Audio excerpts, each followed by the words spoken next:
Nogometaši Domžal so se v izjemno pester teden podali z osvojeno točko na derbiju za 3. mesto proti Gorici.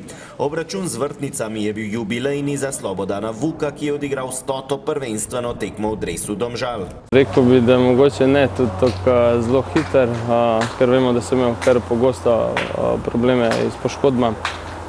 Tako da bi lahko to napolnil teh 100 nastopov kar dosti prej, ampak tako se je odvil in na koncu sem vsekakor vesel, da sem v nogometnem klubu Domžale nekako presegel to stotico in seveda upam, da jih bo vsaj še 100 v nadaljnji karieri.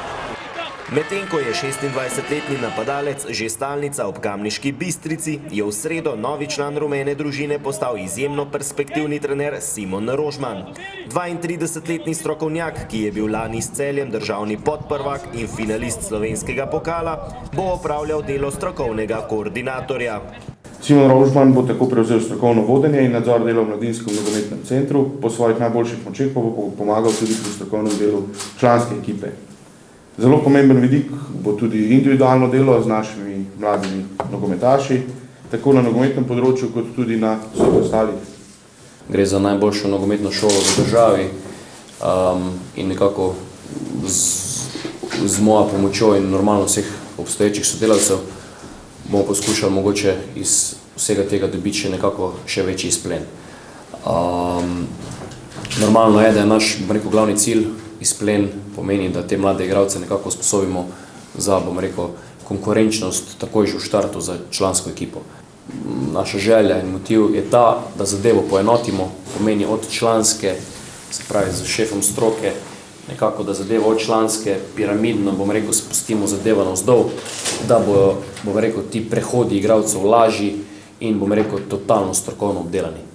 Cilji so jasni, da se poenotimo, da je naša produkcija mladih igralcev takšnih, ki so že pri mladih letih sposobni v prvi ligi konkurirati, če ne redno igrati, da to število dvignemo in da filozofijo nogometnega kluba Domžale izdelamo in to potem tudi na igrišču v vseh selekcijah prikažemo in njegova pomoč v tej vlogi med akademijo oziroma mladinskim nogometnim centrom in pa člansko ekipo bo ogromna in sem prepričan, da bodo rezultati zelo, zelo hitro vidni.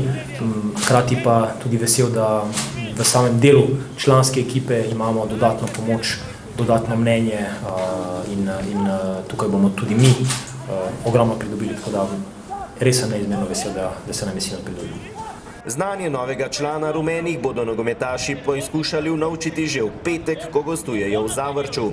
V taboru dvakratnih prvakov se s prehladom ubadajo Darko Zec, Žan Majer in Matic Črnic, poškodovana sta Amadej Vetrih in Lukas Mario Horvat, kaznovan pa je Dejan Trajkovski. Namesto slednjega bo na levem boku najverjetneje zaigral Jure Balkovec. Tisti, ki dobivamo manj priložnosti, moramo na takšne stvari biti pripravljeni. Dejstvo je, da se približuje zadnji del sezone in logično je, da so se tudi kartoni nabrali in seveda sem pripravljen, v jeseni sem to že dokazal in verjamem, da trener pričakuje od mene, da bom to še enkrat storil. Domžalčanom igrišče v Zavrču ne leži, saj so na 5 tekmah v gosteh Haložane premagali le enkrat in še takrat na Ptuju, kjer so Zavrčani tekmece gostili med obnovo svojega stadiona. Na 4 tekmah v Zavrču so se 3 tekme končale brez zmagovalca, enkrat pa so slavili domačini. Vedno je bilo zahtevno v Zavrču, ampak mi smo si zdaj nekako dovolili ta 2 spodrsljaja in mislim, da je to več kot dovolj, tako da ne preostane nam nič drugega, kot 3 točke v Zavrču, nekako ki nas bo ohranjalo tudi visoko na lestvici in bomo vse bližji doseganju naših ciljev, tako da mi nič drugega od zmage ne smemo razmišljati in treba narediti vse, da te 3 pike vzamemo s seboj. Domžale so ekipa, ki mora zmagovati in prve 2 tekme niso šle po načrtu in čas je, da to takoj ta niz slabši prekinemo in odnesemo vse 3 točke. V letošnji sezoni sta se tekmeca pomerila 2-krat. V Zavrču je bil izid 0-0, v Domžalah pa so po številnih sodniških napakah gostje slavili z golom Zlatana Muslimovića v sodnikovem dodatku.